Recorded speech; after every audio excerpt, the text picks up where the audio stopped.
Welcome to this 7th video. We'll be speaking about breakpoints. So what are breakpoints? They're basically how your layout is going to behave in different devices, be it a tablet, iPhone, Android Pixel, or whatever you are constructing your website for. So if you go to your browser and just Google Bootstrap 5 breakpoints, you'll get Bootstrap official documentation. So I'm just going to click on it, and it says breakpoints are customizable widths that determine how responsive your layout behaves across devices or viewports. Bootstrap and Bootstrap 5, which we are using currently, has specific breakpoints, and that starts from the extra small starts is less than 576 pixels, and the small is 570 bigger than or equal to 576 pixel. Medium starts at 768 as we go all the way to extra large. We used to have only up to large, but as Bootstrap progresses and device widths also increase or decrease, they keep upgrading the platform as well. So based on this, let's see how to use them in our Bootstrap 5 tutorial series. So we are going to start with as always, copying this and pasting. Then this is number 7, right? 7, and we are talking about breakpoints. As always, we change that, we've linked it, then use our beautiful container. Actually, let's just not use the container, let's leave it the way it is, and nothing much. We can just actually leave and say, actually I'm okay using the container class, then the h4, not h4, h1, that says h1, I forgot text bg success or bg light. This says breakpoints in Bootstrap. If I save that and I click on go live, it's breakpoints in Bootstrap. The thing we want to do in this tutorial is just to change the background color depending on the breakpoint that we have been given here. If we go back, the first breakpoint is 576, and we can actually reference this to change the background color using CSS, the style. So we are going to use inline styles. We can either decide to put them here on the head or on the bottom. I'm going to put them at the head so that they're red as the page is being loaded, but I'm going to ensure it's below Bootstrap, the Bootstrap CSS, because we want that to be loaded first. So to understand the different breakpoints, we're going to start with the 576 pixel, and to reference a media point or media breakpoint is just media. Don't cram this because it's just me trying to show you how to work with these breakpoints from CSS, but Bootstrap already has this being internal to Bootstrap itself. So 576, so that means the maximum width is 576, right? Less than 576. So if we want that, we can say max width is 576 pixels, and we want the color background to be just the background to be black. I don't know. Oh, we need to first select which element we want the body, and from the body we want to change the background to be black.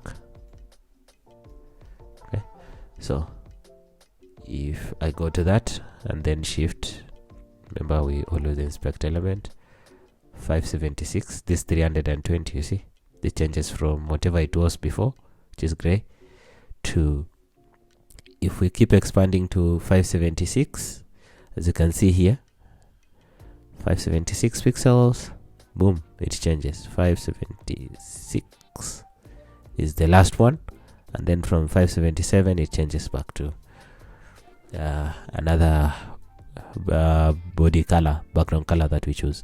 The next one is 576, greater than 576. Max width, I mean mean width is 576. We want it to be any other color, so green as an example. So I'm going to copy that. Media, we say mean width 576, and we are going to use green as an example.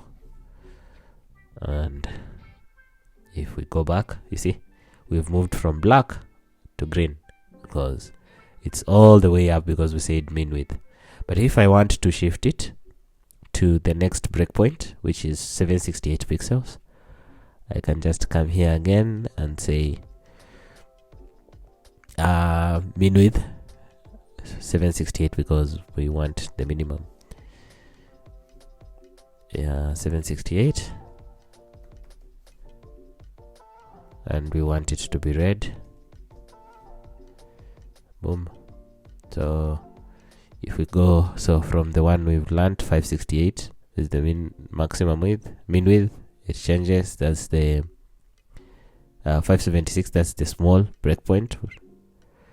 Then immediately we hit the medium breakpoint, which is mean width of 768, goes to red.